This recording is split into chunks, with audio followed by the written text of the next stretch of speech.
Welcome to This House Changed Everything, the podcast where homes don't just change addresses, they change lives. And today, for episode number 1, I could not think of a more perfect couple to go with than DecoHouse Group's very first clients, Bri and Jose. Welcome to the podcast, guys.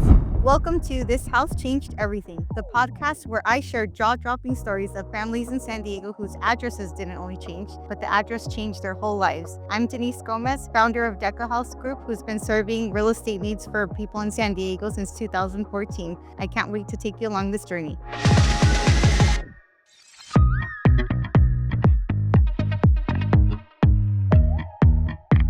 Thank you so much for having us. Thank you for having us. I'm super excited to have you guys here. Again, when we first thought about the podcast, I'm like, who could be the perfect client to interview as episode 1?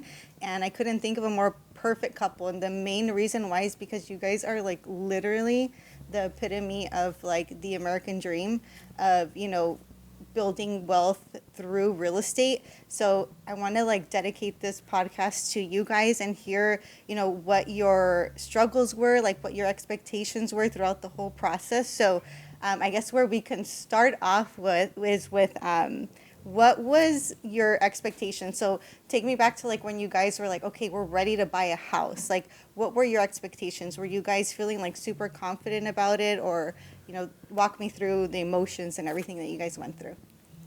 Whew. Yeah, that's a big one. It's been a journey. It's been a process for sure, and especially in like such a short period of time. I feel like we've really jumped and moved with the market. But I mean, going back to the very beginning, when we bought our first condo, it was back in 2018? Yeah, I think so. 2018? Yeah, right after we got married. Yeah. I think that it can go back to how we decided to get married, actually, because we decided not to have like a big wedding with big family and stuff like that, which our parents wanted. Obviously, we come from Mexican backgrounds. So I can imagine how that Yeah, with our parents and stuff like that. But we knew that what was important to us was owning a home. So like we decided to do it our own way. We eloped. We got married in Iceland, which was amazing. And then after that, we moved in with her parents to start saving. And we lived with your parents for like about a year. About a year. And and within that year, we made some moves, and that's where we landed on our first home, our little condo. And let me just say, I'm sorry to interrupt you, but let me just say that you guys have the most gorgeous wedding photos I have ever seen. Like, they're so epic. They're so epic. I think we're going to have to, like, clip them in here at some point because they are Insert gorgeous. here. Yeah, really, like, insert right here. But go ahead. Go ahead.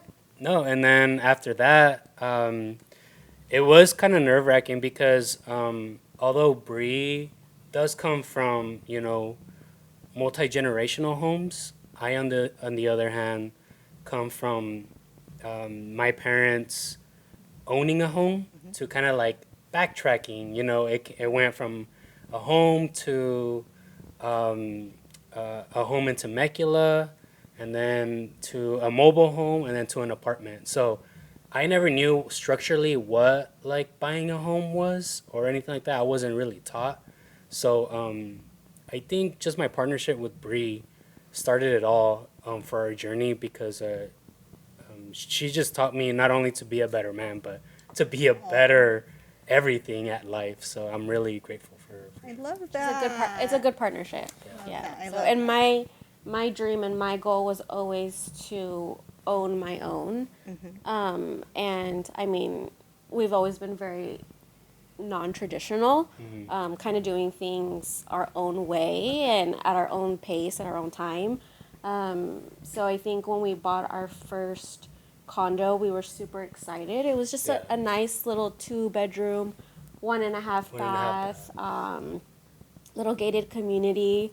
At the time, we had 2 dogs. We had 2 dogs at the time. Some big dogs. Like counting. It had like a little patio outdoor area. It was a great starter. Yeah. And we, fixed it up the way that we wanted it. We lived there for about 2 years. 2.5 years, yeah.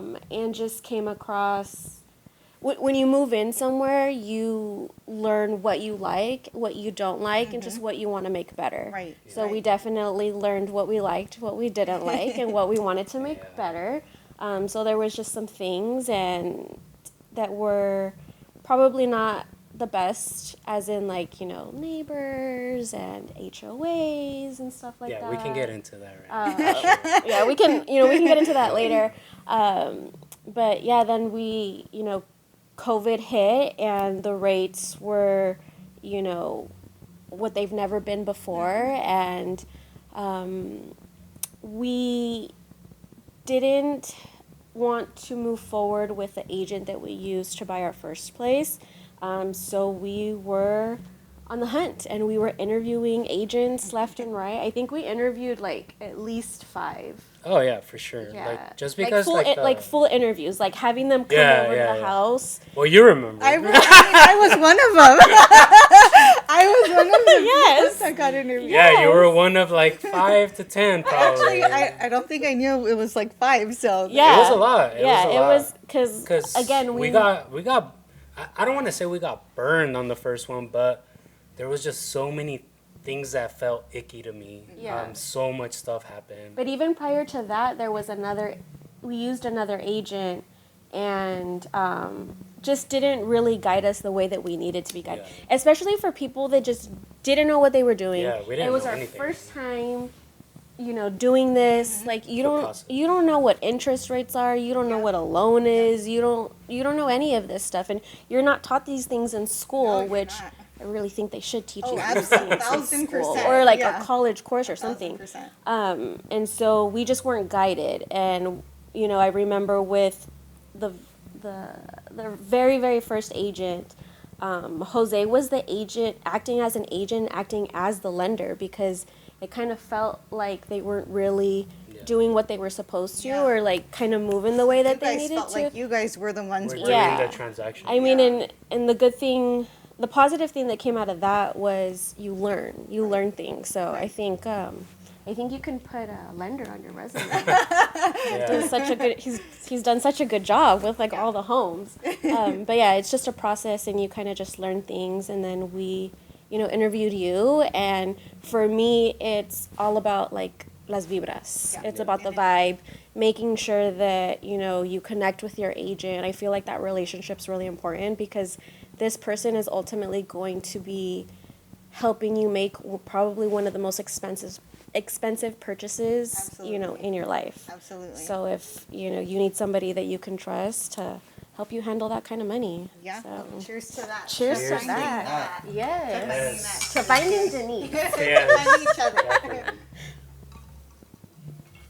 I actually have a cool little story that kind of kicked off also the movement, how we started making moves. When we first started dating, we moved in together pretty quick. Not only did we move in together quick, but we also got a dog. Yeah. Kylo has been for baby number 1. Yeah, for baby number 1. He's been with us since the beginning of our relationship. Yeah. But anyways, at that time, I was renting a little studio down on 3rd Avenue somewhere in Chula Vista. And I thought I was being slick by having the whole emotional support animal. Hey, here's my paperwork, whatever. You can't deny a dog to. Yeah, right. Well, they started getting crazy with us, and they eventually ended up kicking us out. Oh my out of the studio. No way. Yeah, so from there we moved to an apartment. From the apartment, I think once we got to the apartment, and that's where we were planning our wedding. But when we got to the apartment, that's when we ultimately decided nah, we're gonna buy. We want to do this. And but if it wasn't for Kylo getting us kicked out. So thanks to Kylo. Shout out to Kylo. But yeah, that's pretty cool. He a real one. He's a real one. Day one. That's awesome that you guys decided to do that. And I think that that's a really big decision to make, because you're okay, it's a really big one, and I don't think that there's a way to say that one's more important than the other one. It comes down to what path you decide to take. Yeah, because 100%. both are really big, like life monumental moments. But the fact that you guys decided to buy a home instead of doing the big wedding has definitely paid off for you guys. Oh. And I think number one thing that I love about clients like you guys is that you guys like believe in it. Yeah. And like look how it's paid off for you guys. Yeah, it really You has. guys have trusted it wholeheartedly, and you're like, yeah, let's do it. And you guys continue to still believe in it. You're like, Yeah, of course. you know, Yeah, we're always looking. yeah, you guys are the proof of it. So let's kind of go back. So you guys bought the first house. It was, you know, a smaller condo, you know, had a smaller area, but there was things about like the HOA and the neighborhood that you guys weren't like, you know, this is where I want to stay forever. Mm-hmm. So from there, you know, you guys interview me. I win. So amazing. Yeah. And you know, it started a, you know, a long relationship. You guys have become friends for me and even for my family. Yeah. You guys were hanging out with my kids earlier. Yes. Yeah. So now let's go to, you know, the moment that you're like, okay, this isn't the forever home. We're ready to take the next step. So the time period between buying your first place and then deciding to purchase the next one was about 2-3 years, would you say? 2. 2 years. Because besides the house that we're in right now, this is the longest period of time that we've been Yeah. in a house. Uh-huh.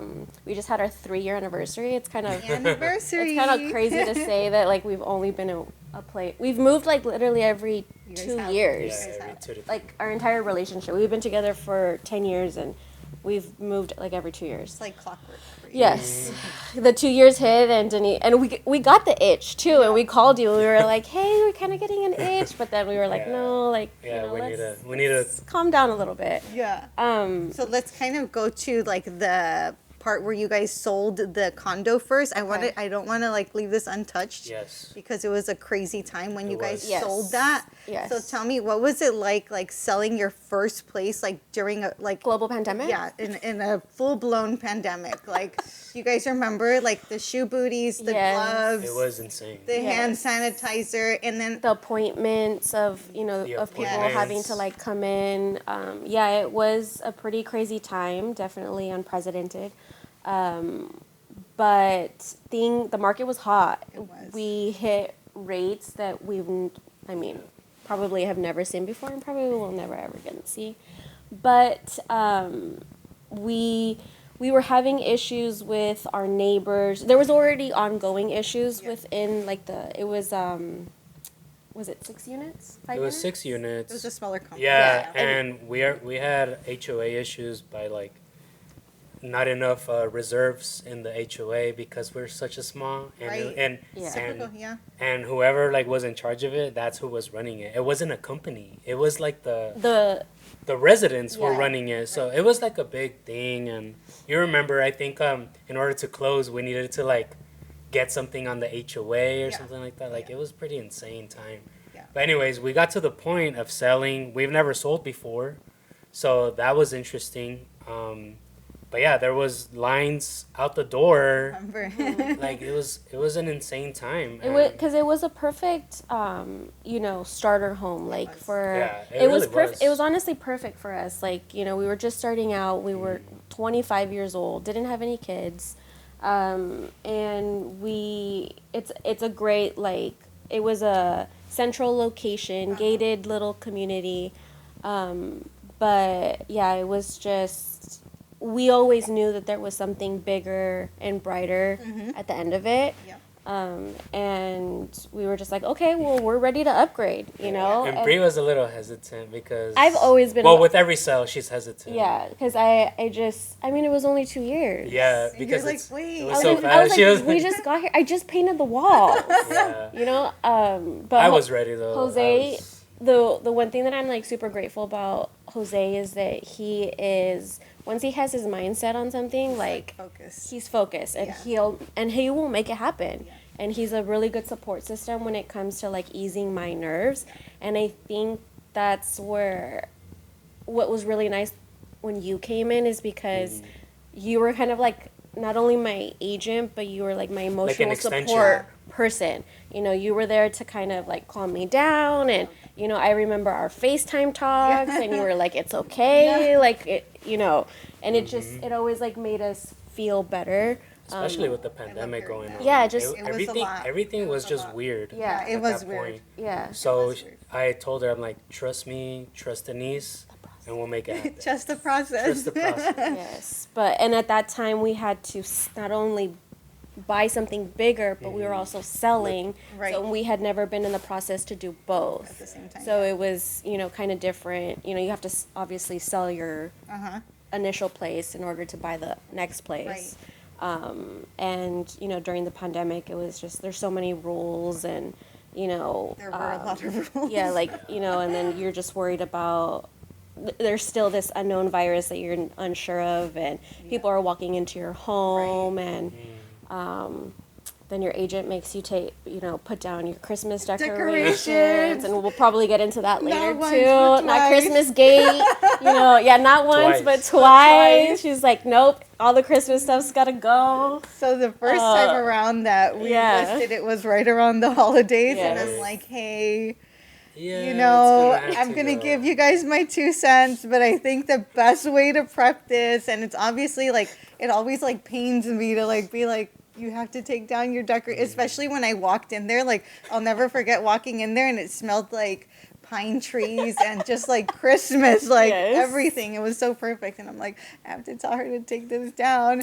But I was like, trust me. And it all worked out. And then you guys were able to, so you guys sold that first condo, and then we got you guys under contract on a brand new construction in Chula Vista.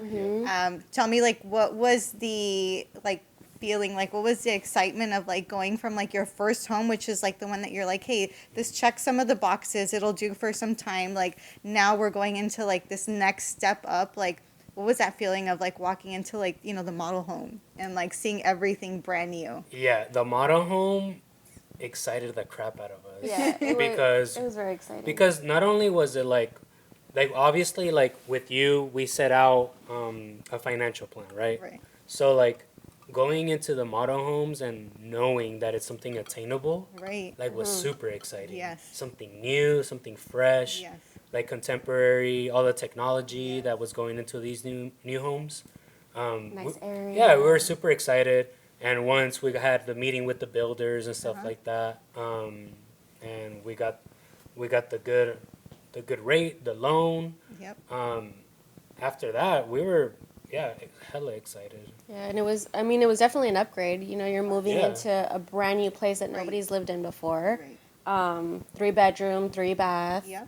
2-car garage. A garage is something that we hadn't had before. And it was a really nice area.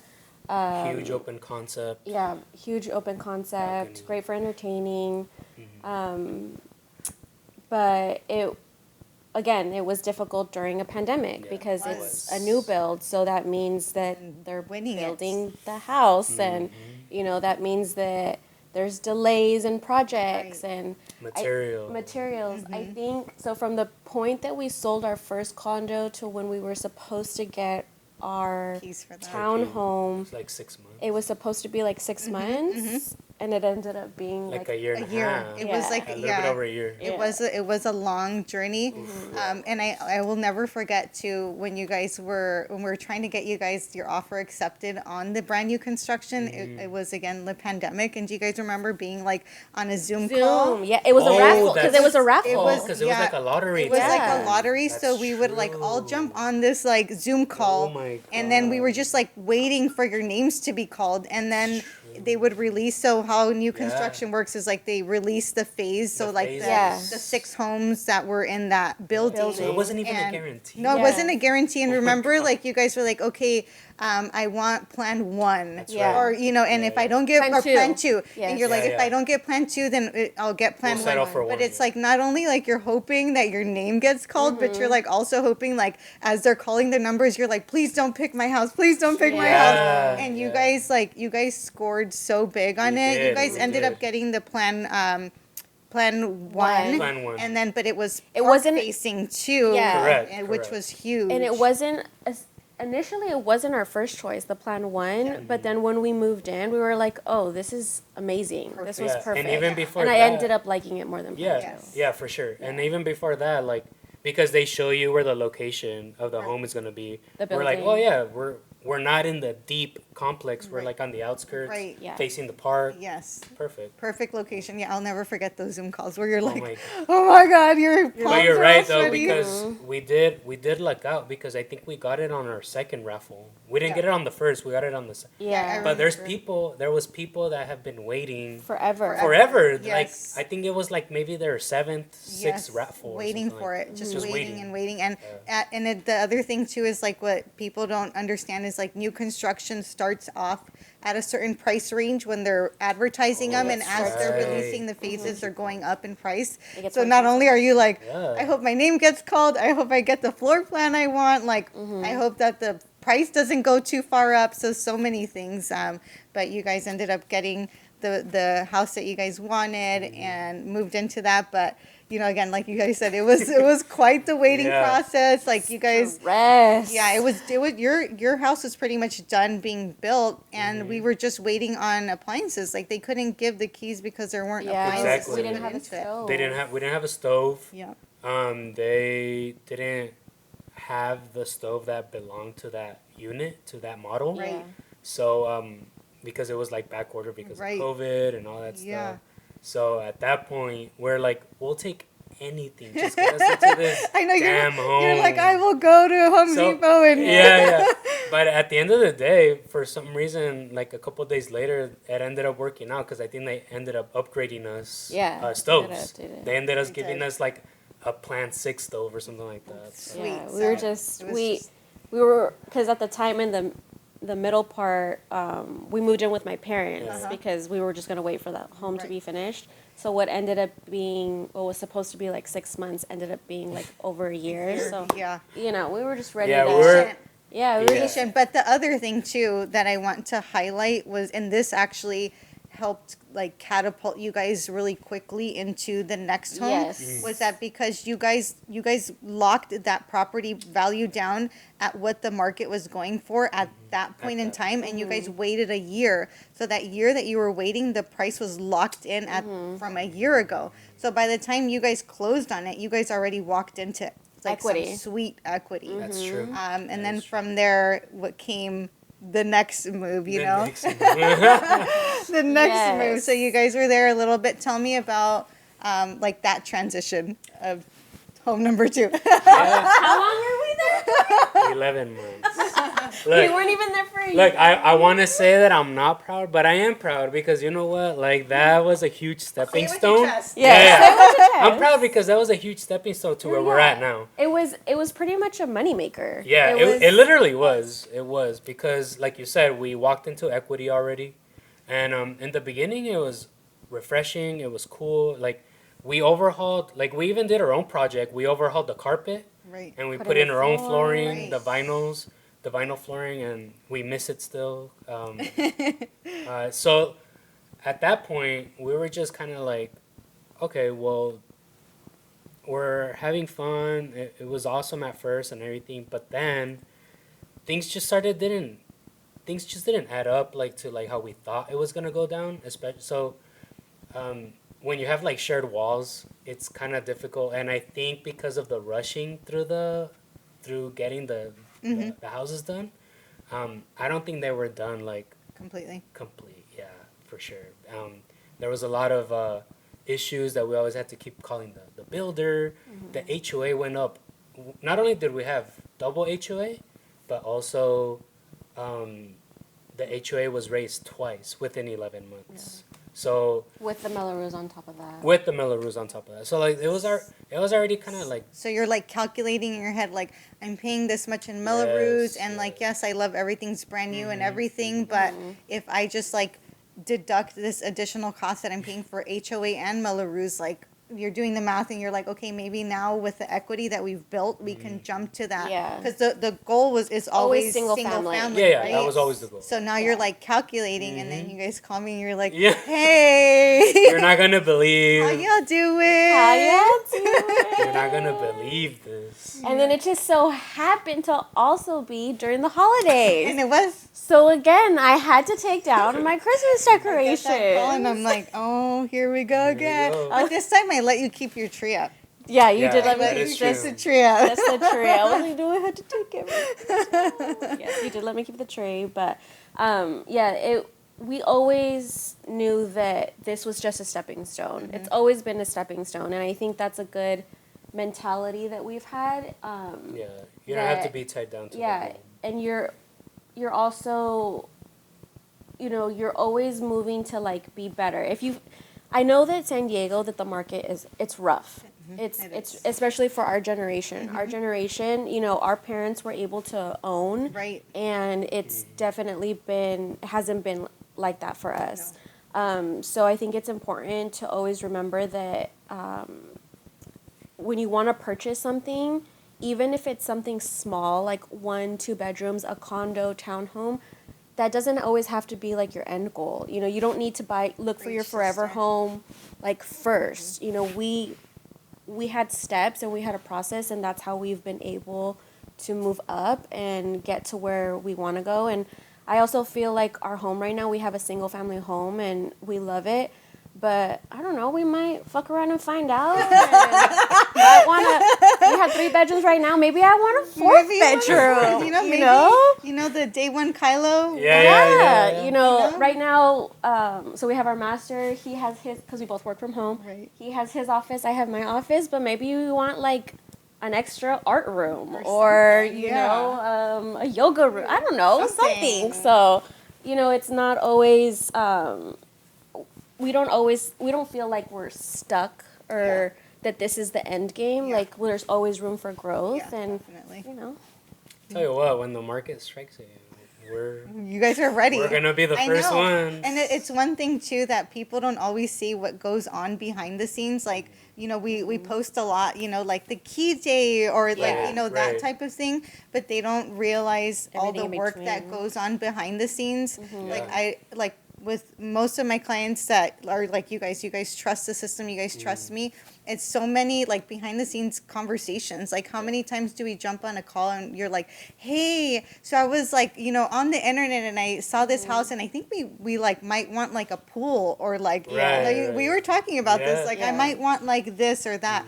And we're like, okay, like let's run the numbers, let's see what it looks like, because you never know how close that next step may be. And you're never wrong for going in and like seeing what it's going to take, because in your mind you can like map it out and you can physically see like, okay, I can do that. We have to do X, Y, and Z, and then we can do that. Instead of just automatically thinking like, oh, this is it, or I can't buy it all. So. And again, that's why your team is very important. Having that support, having, a good agent, her agent having, a good team. That's something that I also liked about, DecoHouse didn't even exist when we first sold. I think you were with like another agency, but I feel like you've always been surrounded by like good people. And, even if you weren't able to show a home, I mean, you have a life, sometimes, your kids keep you very busy. They do. But sometimes, if you aren't able to do it, you always have someone there to help out and support you and available to show us, what we needed to be shown. But even when you're not available, I still feel like you take the calls, take the text. I don't think you ever not been available. We've talked from like early mornings to very late at night. FaceTimes, tears, everything in between. And it's always weird when we're like in a transaction and we're like daily, like sometimes it's multiple calls throughout the day. And then when we close like the first week, I'm like, hey, you guys okay? Is everything going okay? Because like you kind of miss that, But that's the great thing that, we've been able to stay in contact and like, go out for drinks or, whatever it is. It's the beautiful thing of this industry is that I get to meet amazing people like you guys and be a part of such a big deal. It's a big step in your lives, and I'm honored to be a part of it. So last question to kind of like wrap it up. If your first home was like a rom-com and the second home was like the thriller, what category would you say that your third home is in? Or actually, let's just switch this up a little bit. What would the title of your third home's like Netflix series be? Ooh. If you had to like capture your like whole life in your third home, like what would the title of that be? Oh, Bree's kind of good with the... Well, it's been very chaotic, so maybe like Controlled also. Chaos. Yeah. Controlled chaos with the Castros. Yeah. I love that. Controlled chaos with the Castros. Yeah. Netflix series coming soon. Selling San Diego. Yep. Episode 1. Selling DecoHouse. And we'll have to get a clip of your guys' like epic Halloween parties. Oh, I know. I know. Because what is something I always said? I was like, I need a house Every house where I can do so I can have a Halloween party. So we've been having our annual Halloween party. And it's the highlight of my October every year. And it's funny because my husband's like, what are we gonna wear? What are we gonna? He's like more invested in it now than like anything, and I love it. That. It makes me so happy. Yeah, I'm glad you guys come every year. So yeah, it's a good time. It's a good time. Good time. So another little cheers to you guys. Cheers to your guys' journey and being here with us today. Again, I couldn't have imagined a more perfect client/friend to have here and tell their story and share with us your journey. So cheers, and we'll see you guys on the next one.